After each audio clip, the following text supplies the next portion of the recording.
The wind howled outside, rattling the window panes of the old house. Sarah and Mark settled into their cozy living room, wrapped in blankets, with a fire crackling in the fireplace. They had planned a quiet night in, enjoying each other's company as the storm raged on outside.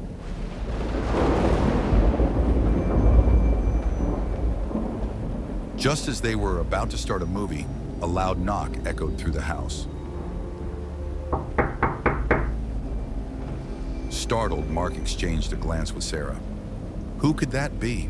He wondered aloud, glancing at the clock. It was past 10, and they hadn't invited anyone over. Maybe someone got stranded, Sarah suggested, her voice tinged with concern. It's really coming down out there. With a hesitant nod, Mark rose from the couch and made his way to the front door. He opened it cautiously, revealing a woman, drenched from head to toe, standing on the porch, her hair plastered to her face and her clothes soaked through. She looked up with weary eyes. "Hi, I'm Jessica," she said, her voice shaking slightly. "I was driving when my car broke down. I saw your lights and thought, maybe I could come in and wait for the storm to pass?" Mark hesitated, glancing back at Sarah, who appeared equally uncertain. "I don't know, it's pretty late." But something in Jessica's pleading gaze softened his resolve. "Come in," he finally said, stepping aside. As Jessica entered, Sarah offered her a towel and a warm smile. "You must be freezing. Can I get you something hot to drink?" "Just some tea would be great, thanks," Jessica replied, her voice steadier now. As Sarah moved to the kitchen, Mark led Jessica to the living room. While they waited for the tea to brew, Jessica settled onto the couch, her demeanor shifting from distress to an unsettling calm. "You have a lovely home," she remarked, glancing around at the cozy decor. "It must be nice to have such a safe haven." "Thanks," Mark replied, feeling a strange chill despite the warmth of the fire. "We love it here." "Do you ever feel trapped?" Jessica asked, her eyes narrowing slightly. Mark shifted uncomfortably, aware of the tension in her tone. "Trapped?" he repeated, unsure how to respond. "Yeah, like you're stuck in a loop. Repeating the same mistakes, living the same life, over and over again, nothing ever really changing." Just then, Sarah returned with a steaming mug of tea, handing it to Jessica. "Here you go," she said, oblivious to the heavy atmosphere.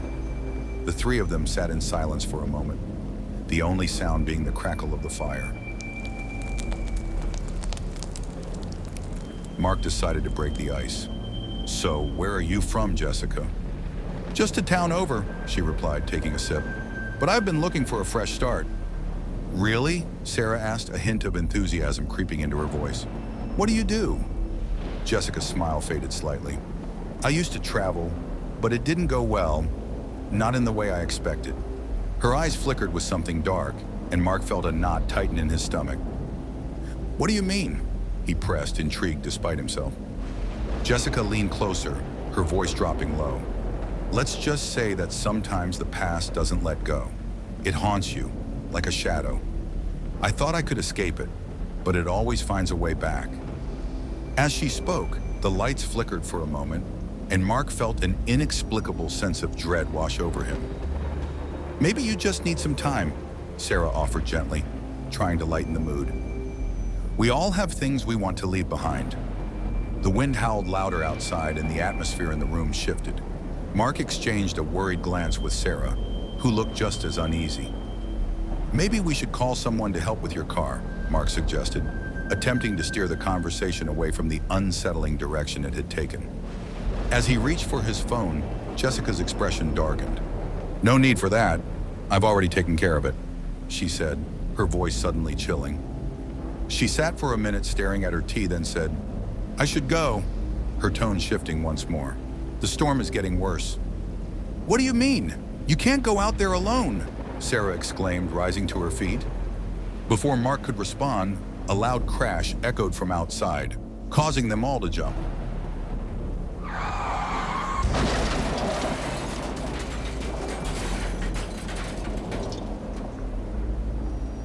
Jessica's eyes widened with a strange intensity as she stood abruptly. They looked around, trying to find where the sound had come from. After a moment, they turned back to face Jessica, and found the door flung wide open and Jessica gone. They ran to the door, looking up and down the road, but could not see her anywhere. The wind whipped past them, carrying with it the sound of the storm, but no trace of Jessica remained.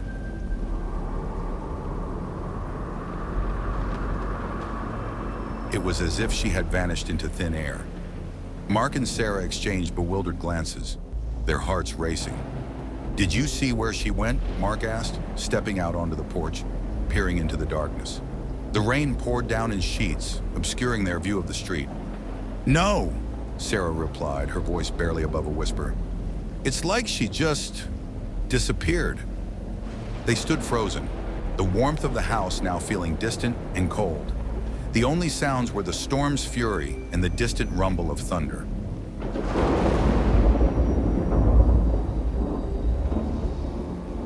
"Where would she have gone?" Mark murmured, a chill creeping down his spine.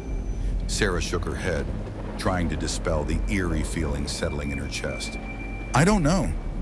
As they looked around, the air felt heavy, and the shadows of the trees seemed to dance in the flickering light. The storm raged on, but the house felt quieter somehow, altered by the strange encounter. With a shiver, Sarah closed the door, sealing the outside world away. "Let's just forget about it," she said, moving back to the warmth of the living room. "We can watch that movie now." They settled back onto the couch, the fire crackled softly, yet the unease lingered. Outside, the wind continued to howl, echoing the unanswered questions that hung heavily in the air. And somewhere in the depths of the storm, a whisper drifted through the trees, a reminder that some visitors leave more than just footprints in the rain. They leave behind an unsettling presence that lingers long after they've vanished.